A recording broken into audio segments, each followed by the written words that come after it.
Phone पे के अंदर एसआईपी करने के लिए कौन सा फंड आपको चॉइस करना चाहिए इसके बारे में बताएंगे, क्योंकि आप लोगों को पता है कि एसआईपी एक ऐसा इन्वेस्टमेंट प्लान होता है जाकि आपका जो पैसा है हर महीने फिक्स अमाउंट आप यहाँ पे इन्वेस्ट करते हैं और आपको जाके कुछ बेनिफिट यहाँ पे मिलता है, rate of interest higher lower इस तरीके से देखने को मिलता है।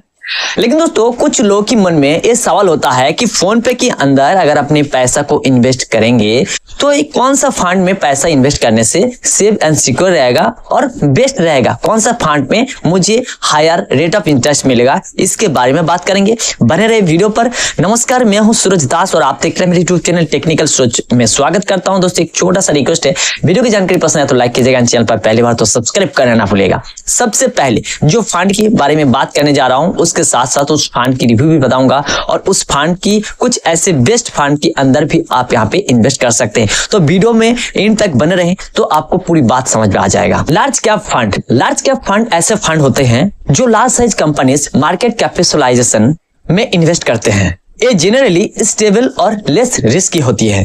दोस्तों मैं आप लोगों को कुछ इस फंड के अंदर कुछ टॉप फंड की यहाँ पे एग्जांपल आपको दे रहा हूँ। इस लार्ज कैप फंड की कुछ ऐसे फंड मैं यहाँ पे सजेस्ट कर रहा हूँ। आप स्क्रीन में देख पा रहे हैं Axis blue chip funds, Mirae Asset large cap fund, HDFC top 100 funds. 2 number है mid cap fund. Mid cap fund ऐसा फंड है जो मीडियम कंपनीज में पैसा को इन्वेस्ट करते हैं। ये थोड़ा हायर रिस्क और हायर रिटर्न भी दे सकते हैं। मिड कैप फंड की कुछ पॉपुलर फंड्स यहाँ पे आप इन्वेस्ट कर सकते हैं। इस फंड की यहाँ पे स्क्रीन में दिखा रहा हूँ, इस फंड पे भी आप इन्वेस्ट कर सकते हैं। Kotak emerging equity fund, HDFC mid cap opportunities fund, DSP mid cap fund. अब दोस्तों हम बात करेंगे 3 नंबर फंड जिसको आप स्मॉल कैप फंड भी कह सकते हैं। इसका नाम है स्मॉल कैप फंड।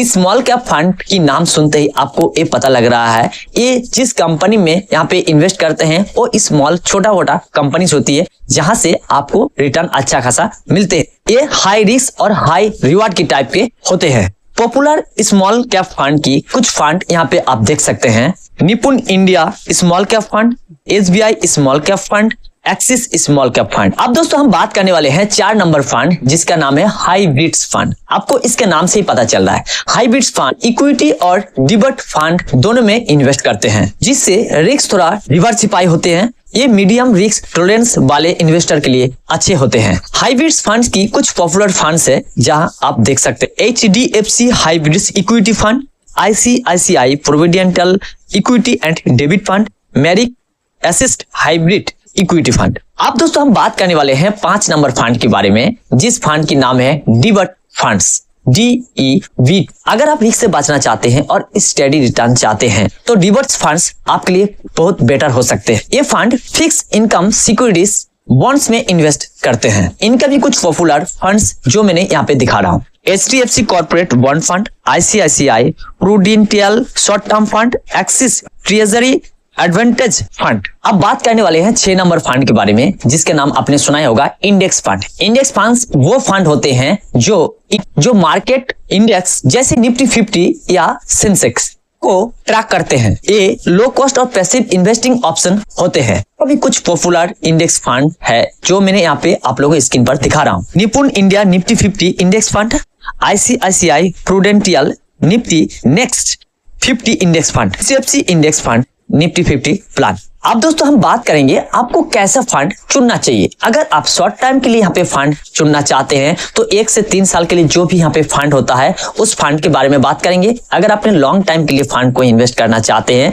तो उसके बारे में भी कुछ फंड यहाँ पे मैं सजेस्ट करने वाला हूँ। अगर आप 1 से 3 साल के लिए यहाँ पे फंड को चॉइस करना चाहते हैं तो डिबेट और यहाँ पे बैलेंस फंड को आपको चॉइस करना चाहिए। इसमें आपको बेनिफिट ज्यादा मिलेगा और शॉर्ट टाइम के लिए बहुत ही अच्छा होगा।